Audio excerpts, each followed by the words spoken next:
അവരുടെ സഹോദരങ്ങളെയും മർദ്ദിച്ച് സഭയുടെ നല്ല പ്രവർത്തനങ്ങളെ താഴ്ത്തിക്കെട്ടുവാൻ തക്കവണ്ണം ശ്രമിച്ചതിൽ മലങ്കര ഓർത്തഡോക്സ് സുറിയാനി സഭയ്ക്കുള്ളതായ പ്രതിഷേധം രേഖപ്പെടുത്തുന്നു.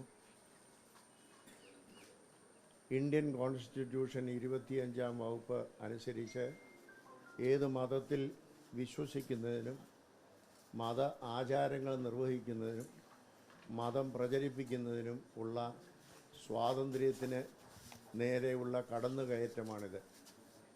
ഈ വ്യക്തി സ്വാതന്ത്ര്യം ഭൂരിപക്ഷമെന്നോ ന്യൂനപക്ഷമെന്നോ ഇല്ല, ഇന്ത്യയിലെ ഏത് പൗരനും അവകാശപ്പെട്ടതാണ്.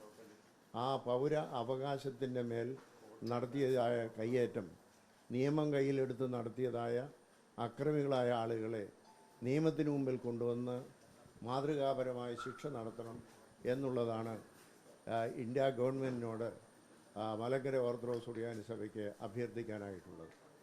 ഇത്തരത്തിലുള്ളതായ പ്രവണതകൾ മുന്നോട്ട് പോകുന്നത് ഒരിക്കലും മതേതര രാഷ്ട്രം, ജനാധിപത്യ രാഷ്ട്രമായിരിക്കുന്ന ഇന്ത്യക്ക് ഭൂഷണമല്ല.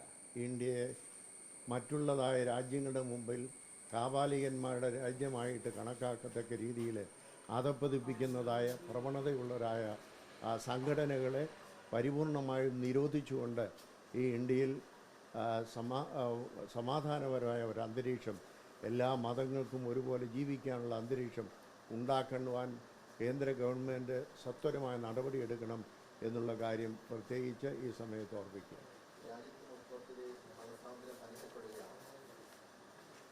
മൊത്തത്തിൽ ഹനിക്കപ്പെടുന്നു എന്ന് പറയാനായിട്ട് ഒക്കുകയില്ല, എങ്കിലും ഈ സംഭവം അതിലേക്ക് വിരൽ ചൂണ്ടുന്നതായിട്ടാണ് ഞങ്ങൾ മനസ്സിലാക്കുന്നത്. ഇത് ഏത് മതവിഭാഗത്തിനുമെതിരായി ഉപയോഗിക്കാനായിട്ട് ശ്രമിക്കാം, അത് ആർക്കും ഉപയോഗിക്കാം. ഏത് മതത്തിനും മറ്റൊരു മതത്തിൻ്റെ മേൽ കയ്യേറ്റം നടത്താൻ ഒരിക്കലും അവകാശമില്ല. ഒരു സാധാരണ പൗരനാണ് അത് ന്യൂനപക്ഷത്തിൻ്റെ മേൽ ഭൂരിപക്ഷത്തിനൊന്നോ ഭൂരിപക്ഷത്തിൻ്റെ മേൽ ന്യൂനപക്ഷത്തിനൊന്നോ ന്യൂനപക്ഷത്തിന് ഭൂരിപക്ഷത്തിൻ്റെ മേലൊന്നോ വ്യത്യാസമില്ല. എല്ലാവർക്കും ഒരുപോലെ സ്വാതന്ത്ര്യമുള്ളതാണ് മതവിശ്വാസവും ആരാധനയും, അത് പ്രചരിപ്പിക്കലും. അതിന് സ്വതന്ത്രമായ അവകാശമുണ്ട്. ആരെയെങ്കിലും നിർബന്ധിക്കുകയോ ഏതെങ്കിലും തരത്തിലുള്ളതായ ഭീഷണികൾക്ക് വശംവദനായി മതത്തിൽ മാറ്റുകയോ ചെയ്യുന്നെങ്കിൽ അതിന് ഉള്ളതായ നിയമങ്ങൾ ഇന്ത്യയിലുണ്ട്. അത് എപ്പോഴും പാലിക്കപ്പെടേണ്ടതാണ്. അതല്ലാതെ ഉള്ളത് സ്വാതന്ത്ര്യത്തിൻ്റെ മേലുള്ള കയ്യേറ്റമാണ്. അത് ഒരിക്കലും അനുവദിക്കാവുന്നതല്ല.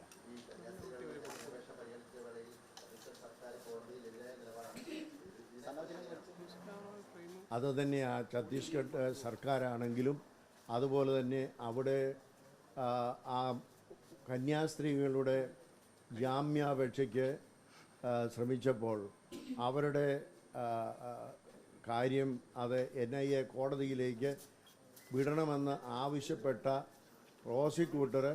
പബ്ലിക് പ്രോസിക്യൂട്ടർ വെളിയിൽ വന്നപ്പോൾ അദ്ദേഹത്തെ മാലയിട്ട് സ്വീകരിച്ചതായ നടപടിയുമൊക്കെ ഇത് വളരെ തീവ്രമായ ഒരു സമൂഹത്തെ ഇവിടെ സൃഷ്ടിച്ചിരിക്കുന്നു. അതേത് സംഘടനയിലായാലും മതങ്ങളിലായാലും അത് സ്വീകരിക്കുന്നതല്ല. അനുകൂലമായ നടപടി ഞങ്ങൾ ഛത്തീസ്ഗഡ് ഗവൺമെൻറ്റിൽ നിന്ന് പ്രതീക്ഷിച്ചിരുന്നു. അവിടുത്തെ മുഖ്യമന്ത്രി തന്നെ പറഞ്ഞു, അദ്ദേഹം ക്രിസ്തീയ മതങ്ങൾ നടത്തുന്നതായ സ്കൂളുകളിലാണ് പഠിച്ചത് എന്ന് തന്നെ അദ്ദേഹം പറയുന്നുണ്ട്. അങ്ങനെ പഠിച്ച് അദ്ദേഹം വലിയ മുഖ്യമന്ത്രി ആയി കഴിഞ്ഞപ്പോൾ താൻ പഠിച്ചതായ വിദ്യാലയത്തെയോ തന്നെ പഠിപ്പിച്ചതായ ആ കന്യാസ്ത്രീകളെ മറന്ന് പ്രവർത്തിക്കുന്നു, അവർക്ക് കയ്യാമം വെക്കാൻ ശ്രമിക്കുന്നു എന്നുള്ളത് നിശ്ചയമായിട്ടും ഒരു വിരോധാഭാസമാണ്. അദ്ദേഹം ആദ്യം നൽകിയ വാഗ്ദാനത്തിന് വിപരീതമായിട്ടുള്ളതാണ് അദ്ദേഹം ചെയ്തത്. അതിൽ ഉള്ള പ്രതിഷേധവും ഈ സമയത്ത് രേഖപ്പെടുത്തുക. കേന്ദ്ര സർക്കാർ ഇതിന് ഇടപെടുന്നതിന് വേണ്ടി ആഭ്യന്തരമന്ത്രി അമിത്ഷാ വന്ന് ഈ സ്ഥലം സന്ദർശിച്ചു എന്നാണ് ഞാൻ മനസ്സിലാക്കുന്നത്. അദ്ദേഹം മോഡിയുമായി സംസാരിച്ചതിന് ശേഷം നടപടികളുണ്ടാകുമെന്നുള്ളതാണ്. എന്ത് നടപടിയാണെന്ന് നമുക്കറിയില്ല. ഏതായിരുന്നാലും അങ്ങനെയുള്ളതാണ് ഞങ്ങൾക്ക് ഇന്ന് ലഭിച്ചതായ പത്രവാർത്ത.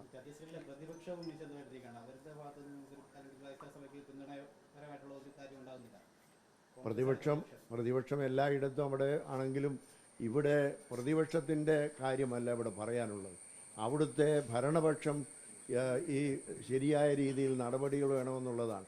പ്രതിപക്ഷം എങ്ങനെ പ്രവർത്തിക്കുന്നു എന്നുള്ളതല്ല. ഭരണപക്ഷം സമൂഹത്തിൻ്റെ സ്വാതന്ത്ര്യത്തിനെതിരായി പ്രവർത്തിക്കുന്നത് ആശാസ്യമല്ല. അത് ഈ സഭയ്ക്കല്ല, ക്രിസ്തീയ സഭയ്ക്കല്ല, ഭാരതത്തിൻ്റെ സംസ്കാരത്തിന് ഏറ്റിരിക്കുന്ന വലിയ ചെകിട്ടത്തടിയാണെന്നുള്ളതാണ് മനസ്സിലാകുന്നത്.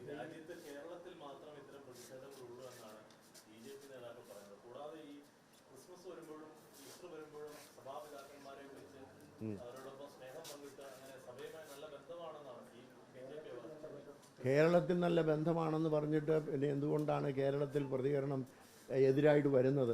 അപ്പോൾ കേരളത്തിലുള്ളതായിരിക്കുന്ന ക്രിസ്ത്യാനികൾക്ക് ഇത് തിരിച്ചറിയാനുള്ള കഴിവുണ്ട്. അതുകൊണ്ട് തന്നെയാണ് സ്നേഹഭാവത്തിൽ കേരളത്തിൽ മാത്രമല്ല, പിന്നെ മോഡി തന്നെ ഡൽഹിയിലുള്ളതായിരിക്കുന്ന അനേകം പള്ളികളിൽ ക്രിസ്തുമസിൻ്റെ ദിവസം പോയി സന്ദർശിക്കുകയും ക്രിസ്തുമസ് കേക്ക് കൊടുക്കുകയും ക്രിസ്തുമസ് കേക്ക് കട്ടുകയും ചെയ്തൊക്കെ നമ്മൾ അറിഞ്ഞിട്ടുണ്ട്. പണ്ട് കേരളത്തിൽ മാത്രമല്ല, എല്ലായിടത്തും ചെയ്യുന്നുണ്ട്. അങ്ങനെ ഒരു വശത്തൂടെ പ്രീണനവും മറുവശത്തൂടെ പീഡനവും നടത്തുന്നത് അത് ഇരു തോണിയിൽ ചവിട്ടുന്നത് പോലെയുള്ള സംരംഭമാണ്. അത് സഭയ്ക്ക് സ്വീകരിക്കാനായിട്ട് തയ്യാറാകുന്നതല്ല.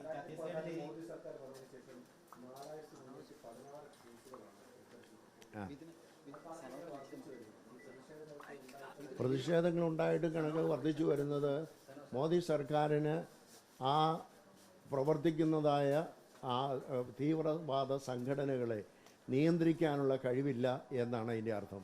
അങ്ങനെ നിയന്ത്രിച്ചാൽ അവർക്കൊരു പക്ഷേ അണികൾ നഷ്ടപ്പെടുമെന്നുള്ളതായിരിക്കും അവരുടെ ഭയം. അതുകൊണ്ട് ഇതിന് ഇൻഡയറക്റ്റായിട്ട് മോദി സർക്കാരിൻ്റെ ഒരു പിന്തുണ ഉണ്ടോ എന്ന് പോലും ഞങ്ങൾ സംശയിക്കുക.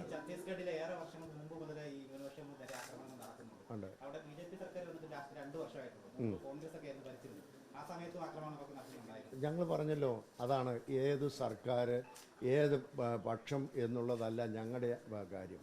ഇത് ഭരണകൂടം ഏത് ഭരണകൂടം എന്നുള്ളതല്ല. അതേ സമയത്ത് മതസ്വാതന്ത്ര്യത്തിനെതിരായി ഏത് ഭരണകൂടം പ്രവർത്തിച്ചാലും അത് പ്രതിഷേധാർഹമാണ്. അതിനുള്ളതായിരിക്കുന്ന ഞങ്ങളുടെ പ്രതിഷേധമാണ് രേഖപ്പെടുത്തുന്നത്.